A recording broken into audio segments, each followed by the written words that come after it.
Καλώς ήρθατε στο podcast HPV Διάλογοι, ο δρόμος προς την εξάλειψη του καρκίνου του τραχύλου της μήτρας, μία σειρά επιστημονικών συζητήσεων στο πλαίσιο του Ευρωπαϊκού Προγράμματος PERTS, Partnership του Contrast HPV, υπό την αιγίδα της πρώτης υγειονομικής περιφέρειας. Στόχος μας είναι να αναδείξουμε τη σημασία της πρόληψης και της εξάλειψης του καρκίνου του τραχύλου της μήτρας μέσα από επιστημονικά τεκμηριωμένες πληροφορίες και συζητήσεις με ειδικούς. Είμαι η Εύα Σαββίδου, ιατρός και μεταπτυχιακή φοιτήτρια Δημόσιας Υγείας και Πολιτικής Υγείας. Μαζί μου βρίσκονται οι κύριοι Αγοραστός Θεόδωρος, καθηγητής μευτικής γυναικολογίας του Αριστοτελείου Πανεπιστημίου Θεσσαλονίκης, και Κίμων Χατζησταματίου, επίκουρος καθηγητής μευτικής γυναικολογίας του Αριστοτελείου Πανεπιστημίου Θεσσαλονίκης. Σε αυτό το επεισόδιο θα συζητήσουμε για τη δευτερογενή πρόληψη του καρκίνου του τραχύλου της μήτρας. Ξεκινώντας λοιπόν τη συζήτηση, θα ήθελα να σας ρωτήσω πώς διαχωρίζεται η πρωτογενής από τη δευτερογενή πρόληψη και γιατί είναι τόσο κρίσιμη σημασίας η δευτερογενής πρόληψη στην καταπολέμηση του καρκίνου του τραχύλου της μήτρας. Καλησπέρα Εύα. Το θέμα το οποίο αναπτύσσουμε είναι ιδιαίτερα σημαντικό. Το θέμα της δευτερογενούς πρόληψης του καρκίνου του τραχύλου της μήτρας, διότι όπως θα δούμε και στη συνέχεια των επεισοδίων αυτού του κύκλου, είναι ένας βασικός πυλώνας που μπορεί να οδηγήσει στην εξάλειψη της νόσου. Όσον αφορά την ερώτηση που έκανε σχετικά με τον διαχωρισμό πρωτογενούς από τη δευτερογενή πρόληψη, οφείλουμε να πούμε ότι ουσιαστικά η πρωτογενής πρόληψη γενικώς ορίζεται ως η αποφυγή του αιτιολογικού παράγοντα μιας νόσου, ενώ η δευτερογενής πρόληψη είναι ο προσυμπτωματικός, ο προληπτικός έλεγχος, πράγματα τα οποία όσον αφορά τον καρκίνο του τραχύλου της μήτρας μεταφράζονται ως εξής. Η πρωτογενής πρόληψη είναι η αποφυγή της λίμωξης από τον ιό των ανθρωπίνων θυλωμάτων, ο οποίος σχετίζεται αιτιολογικά με τον καρκίνο του τραχύλου της μήτρας, και η δευτερογενής πρόληψη είναι η έγκαιρη διάγνωση των προκαρκινικών βλαβών ή του πολύ αρχόμενου διαιτητικού καρκίνου του τραχύλου της μήτρας, πράγμα το οποίο γίνεται με τον προληπτικό προσυμπτωματικό έλεγχο των γυναικών συγκεκριμένων ηλικιών. Να συμπληρώσω εδώ και να πω το εξής, ότι ο εμβολιασμός προλαμβάνει την μόλυνση. Ο ιός δηλαδή δεν βρίσκεται στο σώμα του άντρα ή της γυναίκας, για τη γυναίκα μιλάμε τώρα, στον τράχυλο της μήτρας. Ενώ η δευτερογενής πρόληψη είναι η πρόληψη όταν ο ιός βρίσκεται ήδη στον τράχυλο της μήτρας και προσπαθούμε να ανιχνεύσουμε έγκαιρα το αν έχει προκαλέσει βλάβες στα κύτταρα.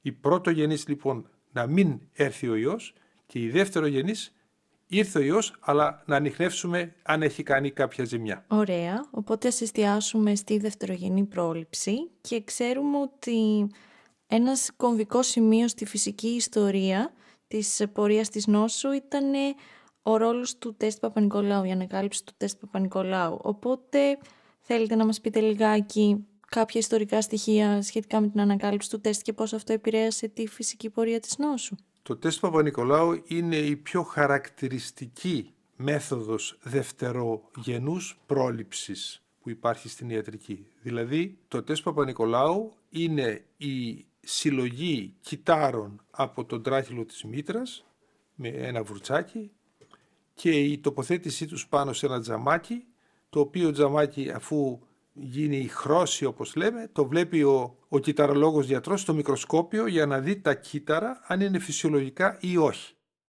Δηλαδή, αν δεν είναι φυσιολογικά τα κύτταρα, αυτό με τις γνώσεις που έχουμε σήμερα, τι σημαίνει? Σημαίνει ότι ο ιός υπήρχε στον τράχυλο της μήτρας ή υπάρχει και έχει προκαλέσει διάφορες εξαλλαγές στα κύτταρα, οι οποίες είναι άλλοτε μικρού βαθμού, άλλοτε σοβαρού βαθμού και άλλοτε είναι τα κύτταρα πιθανόν ήδη καρκινικά.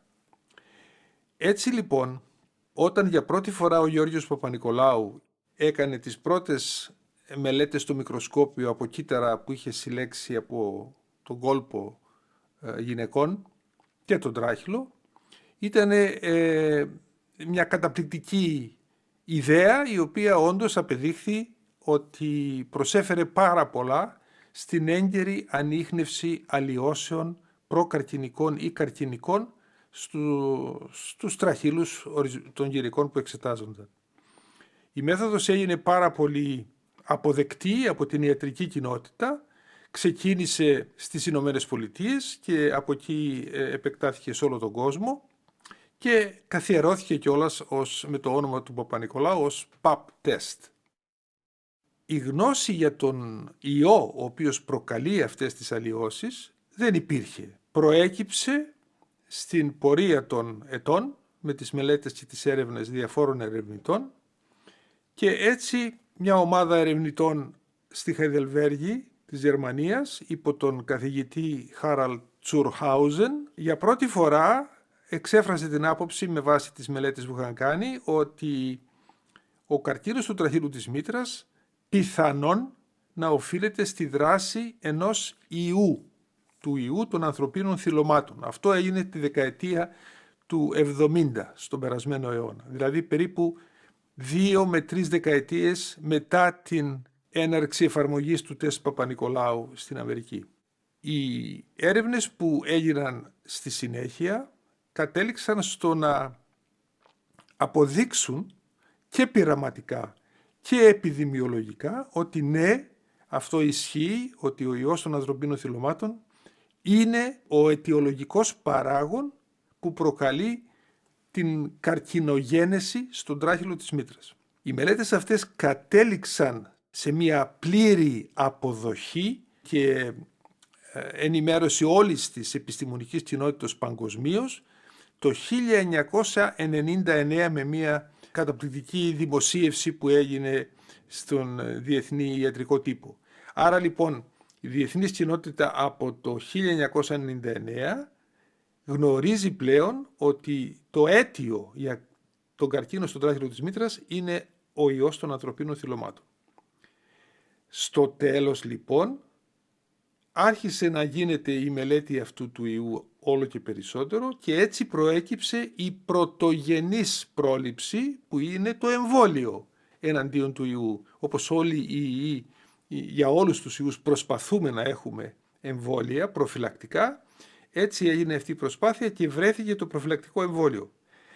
Ως προς το τεστ Παπα-Νικολάου όμως, το οποίο ακριβώς όπως είπαμε ανίχνευε το αν ο ιός είχε προκαλέσει αλλοιώσεις στα κύτταρα, οι μελέτες που έγιναν τα επόμενα χρόνια, ιδιαίτερα κατά την πρώτη δεκαετία του αιώνα που βρισκόμαστε, έδειξαν ότι το να γνωρίζει κανείς αν υπάρχει ο ιός ή όχι στα κύτταρα του τραχύλου της μήτρας, τελικά είναι ως μέθοδος πιο ευαίσθητη και αποτελεσματική για να ανιχνεύσει τις γυναίκες που είναι σε κίνδυνο από το τεστ Παπα-Νικολάου. Γι' αυτό σήμερα το τεστ Παπα-Νικολάου δεν έχει την πρώτη θέση στον προσυμπτωματικό έλεγχο, στη δευτερογενή πρόληψη, αλλά είναι συμπλήρωμα του HPV test. Οπότε κατ' επέκταση και όσον μας είπατε στην τελευταία σας φράση, θα ήθελα να σας ρωτήσω ποια είναι τα χαρακτηριστικά που πρέπει να έχει ένα προληπτικό τεστ για να είναι αποτελεσματικό και ευρέως χρησιμοποιούμενο.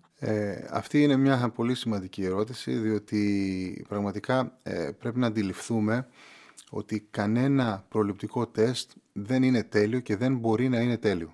Οι προϋποθέσεις καταρχήν πρόληψης για μία νόσο έχουν καθοριστεί εδώ και αρκετό καιρό από τον Παγκόσμιο Οργανισμό Υγείας, όπως και οι προϋποθέσεις για την εφαρμογή ενός κατάλληλου προληπτικού τεστ. Τώρα, ειδικά για τον καρκίνο του τραχύλου της μήτρας, οι προϋποθέσεις αυτές καλύπτονται. Είναι μια νόσος δηλαδή, η οποία μπορεί να προληφθεί, διότι είναι μια νόσος για την οποία γνωρίζουμε τη φυσική ιστορία, γνωρίζουμε το πώς γίνεται ακριβώς η καρκινογένεση σε αυτό το όργανο. Είναι μια νόσος που αποτελεί ένα πρόβλημα δημόσιας υγείας. Δηλαδή, όταν λέμε αποτελεί πρόβλημα δημόσιας υγείας, εννοούμε ότι είναι μια συχνή σχετικά νόσος που απασχολεί την δημόσια υγεία διεθνώς. Έχει μια επίπτωση που κυμαίνεται διεθνώς άνω των 4 νέων περιστατικών ανά 100.000 γυναίκες ανά έτος, που είναι το όριο που έχει τεθεί από τον Παγκόσμιο Οργανισμό Υγείας για να χαρακτηριστεί μια νόσος ως σπάνια. Και όπως θα δούμε στα επόμενα επεισόδια, είναι και το όριο που θέλει να ικανοποιήσει η στρατηγική της εξάλειψης του καρκίνου του τραχύλου της μήτρας. Επιπλέον, ένας λόγος σημαντικός για τον οποίο πρέπει να ασχολούμαστε με την πρόληψη του καρκίνου του τραχύλου της μήτρας είναι ακριβώς ότι υπάρχουν προληπτικά τεστ που μπορούν όχι να είναι ιδανικά, όπως είπες, αλλά να έχουν μια ικανοποιητική ακρίβεια. Έτσι λοιπόν, ερχόμενος τώρα στην αρχική σου ερώτηση, στο ποια είναι τα χαρακτηριστικά ενός ιδανικού τεστ. Πρώτα δεν υπάρχει ιδανικό τεστ, όπως είπαμε, και δεύτερον, τα χαρακτηριστικά είναι οι δείκτες διαγνωστικής ακρίβειας. Αυτοί οι δείκτες έχουν καθοριστεί από τους ειδικούς της βιοστατιστικής. Είναι η ευαισθησία, είναι η ειδικότητα, είναι η θετική και η αρνητική προγνωστική αξία και άλλοι δείκτες που συνολικά αντικατοπτρίζουν τη διαγνωστική ακρίβεια ενός τεστ. Και φυσικά όλοι αυτοί οι δείκτες υπολογίζονται με βάση καλά σχεδιασμένες επιστημονικές μελέτες ή και με βάση το αποτέλεσμα που φέρουν στον γενικό πληθυσμό, στην πραγματική ζωή κατά την εφαρμογή τους. Έτσι λοιπόν, ένα αποτελεσματικό τεστ πρόληψης καταρχάς πρέπει να έχει μια υψηλή διαγνωστική ακρίβεια. Κατά κανόνα, όσον αφορά την πρόληψη του καρκίνου του τραχύλου της μήτρας, πρέπει να έχει αρχικά υψηλή ευαισθησία, διότι η υψηλή ευαισθησία είναι αυτή που εξασφαλίζει το ότι δεν θα έχουμε υψηλά ποσοστά ψευδώς αρνητικών αποτελεσμάτων, με κίνδυνο γυναίκες που έχουν νόσο ή προκαρκινική βλάβη ή αρχόμενο καρκίνο να διαφεύγουν από τη διάγνωση.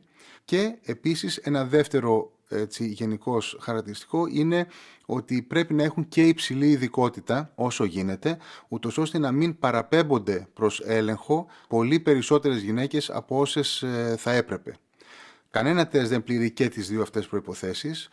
Μπορούμε να πούμε κάποια χαρακτηριστικά σχετικά με το τεστ Παπα-Νικολάου και τους δείκτες του και επίσης σχετικά με το HPV τεστ που ανέφερε ο κύριος Αγοραστός προηγουμένως και τους δικούς του δείκτες διαγνωστικής ακρίβειας.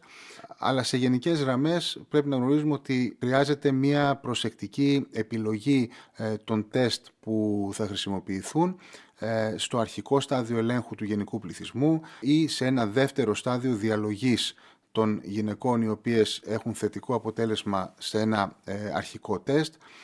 Υπάρχει δηλαδή και δυνατότητα, και αυτό γίνεται στην πράξη, να χρησιμοποιηθούν τα διάφορα τεστ που έχουμε στη διάθεσή μας και συνδυαστικά με σκοπό τη βέλτιστη διαγνωστική ακρίβεια ενός οργανωμένου προγράμματος πληθυσμιακού ελέγχου. Για να γίνει πιο σαφές αυτό που είπε ο κ. Χατζησταματίου, θα πω το πολύ απλό παράδειγμα ότι εάν έχουμε 100 γυναίκες που υφίστανται τον έλεγχο με τεστ Παπα-Νικολάου και με HPV τεστ, εάν από τις 100 γυναίκες οι 10 έχουν προκαρκινική αλλίωση ή καρκίνο, το τεστ Παπα-Νικολάου θα ανιχνεύσει, θα βγει δηλαδή παθολογικό στις 6 ή στις 7. Δηλαδή από τις 10 οι 7 θα πάρουν αποτέλεσμα ότι ναι, εδώ κάτι συμβαίνει. Οι 3 θα φύγουν στο σπίτι τους νομίζοντας ότι δεν έχουν τίποτα. Ενώ με το HPV τεστ από τις 10 γυναίκες οι 9 θα έχουν θετικό αποτέλεσμα και θα καταλάβουν ότι κάτι δεν πάει καλά και μόνο πιθανόν, ίσως και λιγότερο από μία, γιατί η ευαισθησία του HPV τεστ φτάνει περίπου το 95%, η μισή γυναίκα, να το πούμε έτσι στατιστικά, είναι αυτή που θα διαφύγει. Αυτή είναι η διαφορά των δύο τεστ. Οπότε αντιλαμβανόμαστε και είπατε ήδη κι εσείς ότι πλέον το HPV DNA τεστ έρχεται να αντικαταστήσει το τεστ PAP ως ένας πιο αξιόπιστος προγνωστικός δείκτης. Θα θέλατε λιγάκι να συζητήσουμε για τις μεθόδους αυτές, τα χαρακτηριστικά τους που χρησιμοποιούνται στην Ελλάδα και αν υπάρχουν και κάποιες νεότερες πιθανώς εξελίξεις στις μεθόδους δευτερογενούς πρόληψης. Ναι. Το HPV test είναι μία μέθοδος η οποία είναι μέθοδος μοριακής βιολογίας και με τις άκρως ευαίσθητες μεθοδολογίες που έχει η μοριακή ιατρική σήμερα είναι σε θέση να ανιχνεύσει και πάρα πολύ λίγα ιοσωμάτια. Δηλαδή ο ιός είναι το ιοσωμάτιο. Έτσι. Δηλαδή είναι σε θέση και όταν υπάρχει μία λίμωξη από τον ιό έχουμε εκατομμύρια από αυτούς τους ιούς εκεί. Ένα HPV test λοιπόν βρέθηκε ότι έχει μία ικανότητα αναλυτικής, όπως λέγεται, ανίχνευσης περίπου τα 50 ιοσωμάτια. Δηλαδή και 50 ιοί να υπάρχουν στον τράχυλο της μήτρας θα βγει θετικό. Βέβαια κατά κανόνα δεν υπάρχουν 50 και 80, αλλά όπως είπαμε είναι χιλιάδες. Τώρα, υπάρχουν διάφορες μέθοδοι να μετρήσει κανείς και να υπολογίσει και να ανιχνεύσει την παρουσία του ιού και βασίζονται σε μοριακά δεδομένα. Ο κύριος Χατζησταματίου μπορεί να τα αναλύσει. Ναι, είναι πολύ σημαντικό αυτό το οποίο είπε ο κύριος Αγοραστός σχετικά με την ευαισθησία των τεστ, η οποία είναι η λεγόμενη αναλυτική ευαισθησία των HPV DNA τεστ, που είναι πάρα πολύ υψηλή. Το θέμα όμως είναι ότι αυτό που ενδιαφέρει τη δημόσια υγεία και την πρόληψη και την καθημέρα πράξη είναι η κλινική, θα λέγαμε, ευαισθησία των τεστ. Και αυτό που ανέφερε ο κ. Αγοραστός για το 95% ευαισθησία αφορά ουσιαστικά την κλινική ευαισθησία των HPV tests, διότι υπάρχουν πολλά τεστ που έχουν πάρα πολύ υψηλή αναλυτική ευαισθησία, αλλά αυτό το αποτέλεσμά τους δεν ανταποκρίνεται με ικανοποιητικό βαθμό στην κλινική ευαισθησία που θα έπρεπε να έχουν, ούτως ώστε να διαγνώσκουμε τις βλάβες του τραχύλου στις γυναίκες που πρέπει και να μην προχωρούμε σε υπερπαραπομπή και κατ' επέκταση υπερδιάγνωση των γυναικών. Άρα λοιπόν η ουσία είναι ότι χρειάζεται να χρησιμοποιούμε τεστ που έχει αποδειχθεί ότι η κλινική τους ευαισθησία ανταποκρίνεται σε αυτό το οποίο θέλουμε, πράγμα το οποίο σημαίνει ότι τα τεστ αυτά πληρούν κάποια κριτήρια που είναι πρώτον να έχουν μια κλινική ευαισθησία της τάξης του 90% τουλάχιστον σε σχέση με ένα πρότυπο τεστ, το λεγόμενο hybrid capture, το οποίο ήταν το πρώτο ουσιαστικά τεστ που είχε χρησιμοποιηθεί για την πρόληψη του καρκίνου του τραχύλου της μήτρας μέσω της ανίχνευσης του HPV. Το ίδιο να έχουν μια αντίστοιχη κλινική ειδικότητα και φυσικά το αποτέλεσμά τους να μην διαφέρει από εργαστήριο σε εργαστήριο. Να μην διαφέρει πολύ από εργαστήριο σε εργαστήριο. Αυτά τα κριτήρια ικανοποιούνται για συγκεκριμένα τεστ σήμερα, ενώ στην αγορά διεθνώς κυκλοφορούν τουλάχιστον 250 διαφορετικά τεστ ανίχνευσης του HPV. Αυτά τα οποία μπορούν να χρησιμοποιηθούν για την πρόληψη του καρκίνου τραχύλου της μήτρας είναι πολύ συγκεκριμένα. Είναι HPV DNA tests κυρίως, που έχουν δοκιμαστεί σε μεγάλες κλινικές μελέτες και έτσι έχει φανεί ότι ικανοποιούν τα κριτήρια τα οποία θέσαμε προηγουμένως, ή δοκιμάζονται σε κάποια συγκεκριμένα διεθνή πρότυπα, ελέγχονται με βάση κάποια πρωτόκολλα που έχουν εγκαθιδρυθεί διεθνώς, κυρίως στην Ευρώπη, όπως είναι το λεγόμενο πρωτόκολλο Valgent, ένα πρωτόκολλο αξιολόγησης αυτών των τεστ, με σκοπό να φανεί εάν όντως μπορούν να χρησιμοποιηθούν ικανοποιητικά στην καθημέρα πράξη για την πρόληψη του καρκίνου του τραχύλου, διότι διαφορετικά ένα τεστ που θα λέγαμε απλά ότι είναι υπερευαίσθητο, αυτό που θα έκανε θα ήταν να βγαίνει πολύ συχνά θετικό, με αποτέλεσμα να αναγκαζόμαστε να παραπέμπουμε προς περαιτέρω έλεγχο πολύ συχνά και πολλές περισσότερες γυναίκες από αυτές που θα έπρεπε, δημιουργώντας ένα φόρτο στο σύστημα υγείας και φυσικά έντονο ψυχολογικό φόρτο και στις ίδιες τις γυναίκες, οι οποίες δεν θα χρειάζονταν αυτή την παραπομπή αν χρησιμοποιούνταν ένα αξιόπιστο τεστ. Οπότε, έχοντας συζητήσει για τα διαθέσιμα τεστ screening, ας δούμε λιγάκι και στην Ελλάδα ποια είναι η ισχύουσα κατάσταση και φυσικά να μας πείτε και κάποια πράγματα για το πρόγραμμα «Προλαμβάνω τον καρκίνο του τραχύλου της μήτρας». Ναι, πρέπει να πούμε εξ αρχής ότι είναι η πρώτη φορά που στην Ελλάδα από πλευράς της πολιτείας γίνεται μια προσπάθεια για οργανωμένο προσυμπτωματικό έλεγχο των γυναικών. Και μάλιστα με την χρήση, τουλάχιστον για τις γυναίκες άνω των 30 ετών, του σήμερα ενδεδειγμένου HPV DNA test. Το πρόγραμμα αυτό λοιπόν, το οποίο βασίζεται σε νομολογία που ψηφίστηκε προδιετίας και άρχισε να εφαρμόζεται περίπου πριν από ένα εξάμηνο, είναι το εξής. Οι νεαρές γυναίκες από 21 ετών έως 29 θα λάβουν ένα μήνυμα για να πάνε στο γιατρό να κάνουν τεστ Παπα-Νικολάου.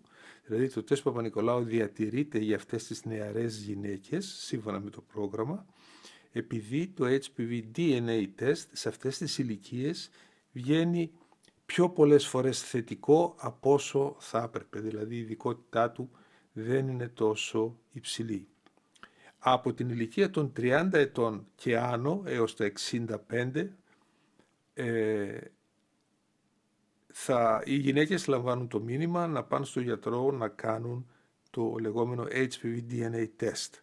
Πρέπει να πούμε εδώ βέβαια ότι αυτό το πρόγραμμα προλαμβάνω είναι μία δράση, όπως την αναφέρει και το Υπουργείο, η οποία προς το παρόν τουλάχιστον έχει μία διάρκεια μέχρι το τέλος του 2025, δηλαδή σε περίπου 8-9 μήνες θα τελειώσει. Γι' αυτό το λόγο δεν μιλούμε για πρόγραμμα προσυμπτωματικού ελέγχου, γιατί ένα πρόγραμμα προσυμπτωματικού ελέγχου του πληθυσμού πρέπει να έχει δύο προϋποθέσεις. Η μία είναι να μην έχει ημερομηνία λήξης και η δεύτερη είναι να έχει εξασφαλισμένη χρηματοδότηση. Εδώ λοιπόν στο τέλος του έτους τελειώνει η χρηματοδότηση και τελειώνει και αυτή η δράση. Παρ' όλα αυτά είναι καλό ότι ξεκίνησε μια τέτοια προσπάθεια. Οι γυναίκες ειδικά άνω των 30 ετών θα πρέπει να πάνε να κάνουν το HPV test κανονικά σε όλες τις χώρες όπου εφαρμόζονται οι επιστημονικά τεκμηριωμένες οδηγίες. Η επανάληψη ενός τέτοιου τεστ, όταν αυτό βγει αρνητικό, θα είναι σε 5 χρόνια. Εάν αντίθετα το HPV test βγει θετικό, τότε η γυναίκα θα πρέπει να πάει στον γιατρό, τον γυναικολόγο, για να υποστεί περαιτέρω έλεγχο. Είναι περαιτέρω εξετάσεις όπως η κολποσκόπηση, η βιοψία, το τεστ Παπα-Νικολάου κλπ. Ως εκ τούτου, η δράση αυτή οδηγεί σήμερα τις γυναίκες να ελεγχθούν μία φορά με το HPV DNA test και δυστυχώς δεν λέει τίποτα το πρόγραμμα αυτό, δοξιάδη, για το πότε πρέπει να ξαναελεγχθούν οι γυναίκες. Γιατί μέχρι τότε, όπως είπαμε, θα έχει τελειώσει αυτή η δράση και η χρηματοδότηση.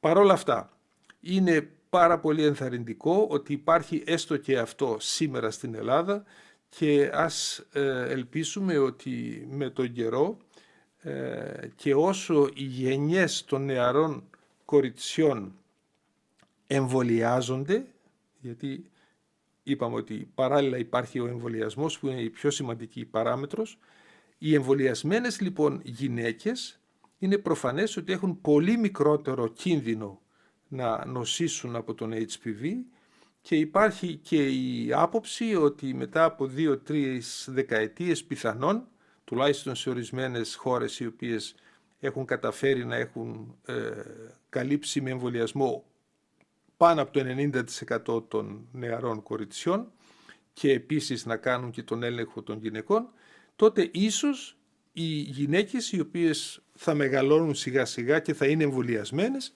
να έχουν τόσο μικρό κίνδυνο να πάθουν καρκίνο στον τράχηλο της μήτρας που δεν θα χρειάζεται καν η δευτερογενής πρόληψη, δηλαδή ούτε το HPV DNA test. Να προσθέσω και εγώ σε αυτό που είπε ο κύριος Αγοραστός σχετικά με την αναγκαιότητα ύπαρξης ενός προγράμματος. Μιλήσαμε προηγουμένως για το πώς γίνεται η ικανοποιητική πρόληψη του καρκίνου του τραχύλου. Αυτό δεν βασίζεται αποκλειστικά στη χρήση των συγκεκριμένων τεστ τα οποία είπαμε, αλλά βασίζεται και στο ότι πρέπει τα τεστ αυτά να χρησιμοποιούνται στα πλαίσια ενός οργανωμένου προγράμματος ελέγχου.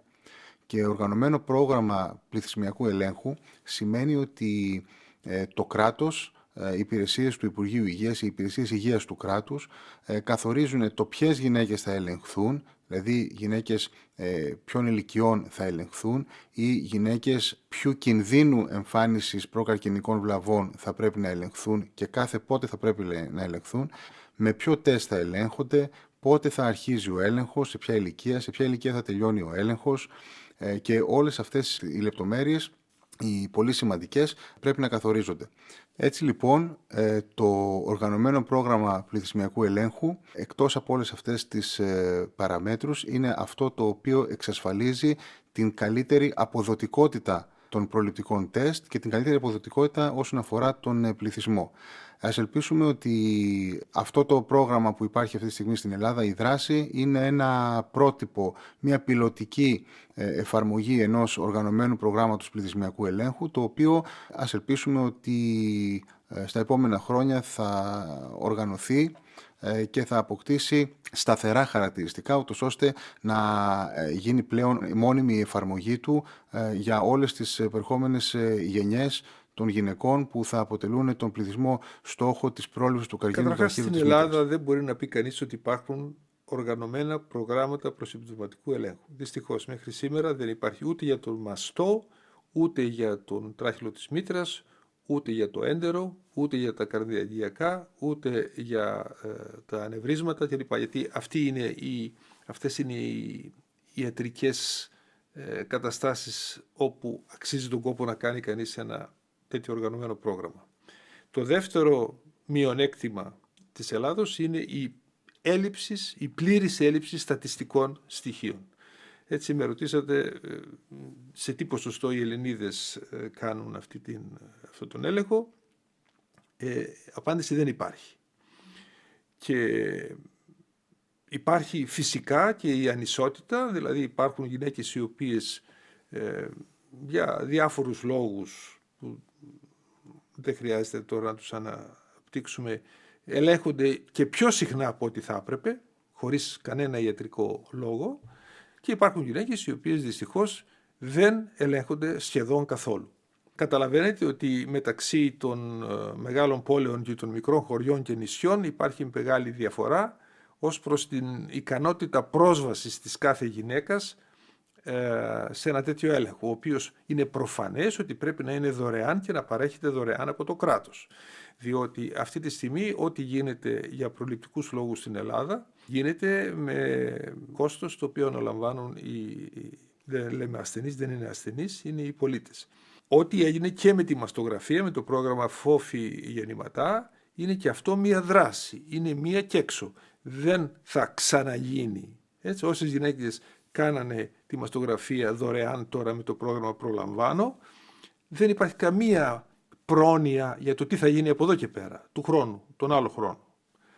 Άρα λοιπόν επαναλαμβάνω ότι προγράμματα οργανωμένα δεν υπάρχουν στην Ελλάδα και έτσι δεν μπορούμε να πούμε τι ποσοστό των Ελληνίδων συμμετέχει έστω σε αυτά τα ευκαιριακά, ας το πούμε έτσι, τις ευκαιριακές προσπάθειες. Να προσθέσω και εγώ ότι, όπως είπε ο κ. Αγοραστός, δεν υπάρχουν προγράμματα.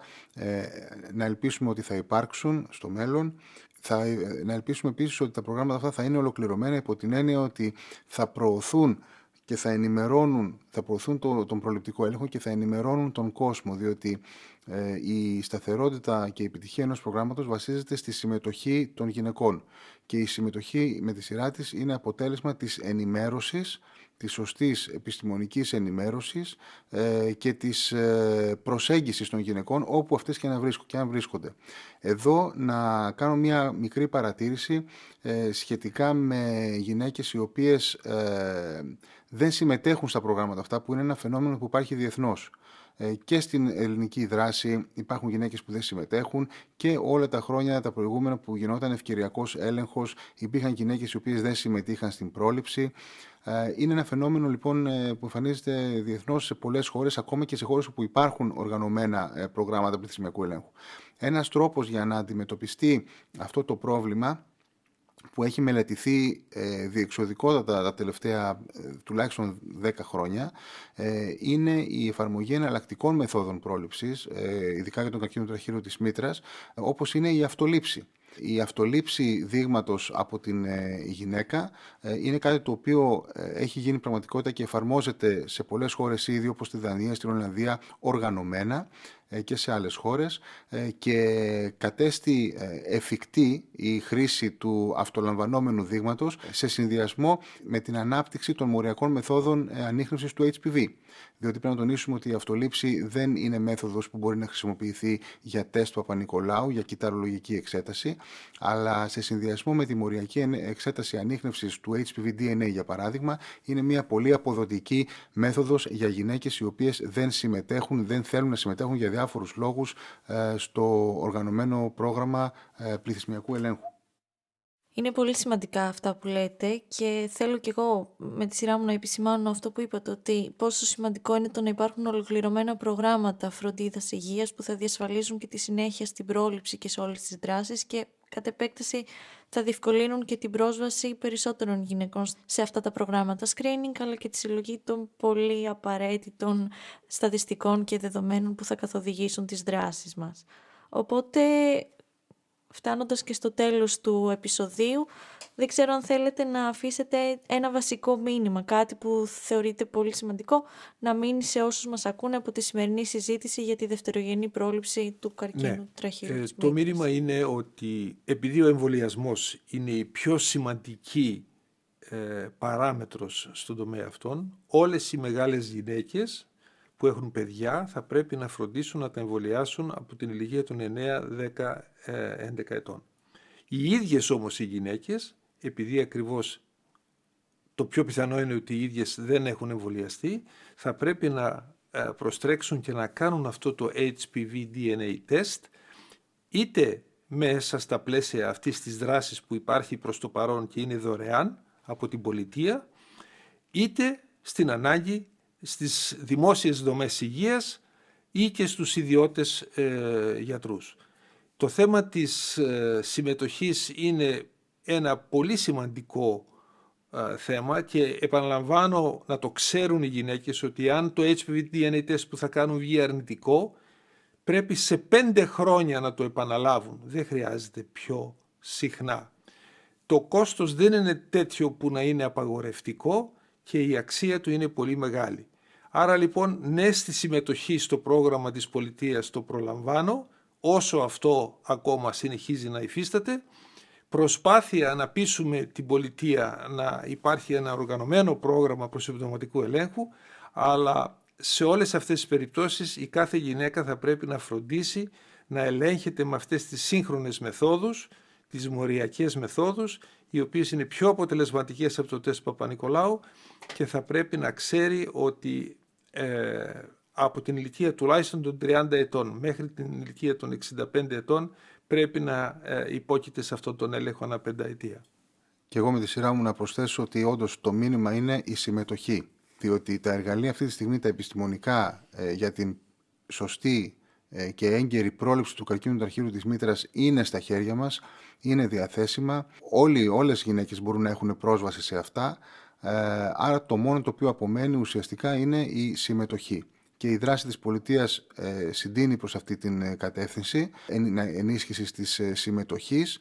Παρ' όλα αυτά χρειάζεται φυσικά και άλλη προσπάθεια και το κυριότερο απ' όλα είναι να εγκατασταθεί κάποια στιγμή και στην Ελλάδα ένα οργανωμένο πρόγραμμα πληθυσμιακού ελέγχου, μέσω του οποίου θα μπορούμε να έχουμε και έλεγχο της αποδοτικότητας αυτού του προγράμματος μέσω της αξιολόγησης των διαφόρων δεδομένων που θα προκύπτουν από την ψηφιοποίηση των διαφόρων παραμέτρων του προγράμματος. Και όλο αυτό είναι κάτι που υπάρχουν δίπλα μας χώρες στην Ευρώπη, όπου ένα τέτοιο οργανωμένο πρόγραμμα υπάρχει εδώ και περίπου 60 χρόνια, φερμί στη Σουηδία, ή εδώ και 40 χρόνια όπως είναι στο Ηνωμένο Βασίλειο. Άρα λοιπόν καιρός είναι να υπάρξει κάτι τέτοιο και στην Ελλάδα. Οπότε ας ακολουθήσουμε και εμείς αυτή τη διεθνή πρακτική και ελπίζω σύντομα να μπορούμε να μιλάμε και εμείς για ένα ολοκληρωμένο πρόγραμμα πρόληψης του καρκίνου του τραχύλου της μήτρας στην Ελλάδα. Σας ευχαριστώ πολύ κύριε Αγοραστέ και κύριε Χατζησταματίου για την πολύ ενδιαφέρουσα συζήτηση και όλες τις χρήσιμες πληροφορίες που μοιραστήκατε. Και εμείς ευχαριστούμε. Ευχαριστούμε πολύ.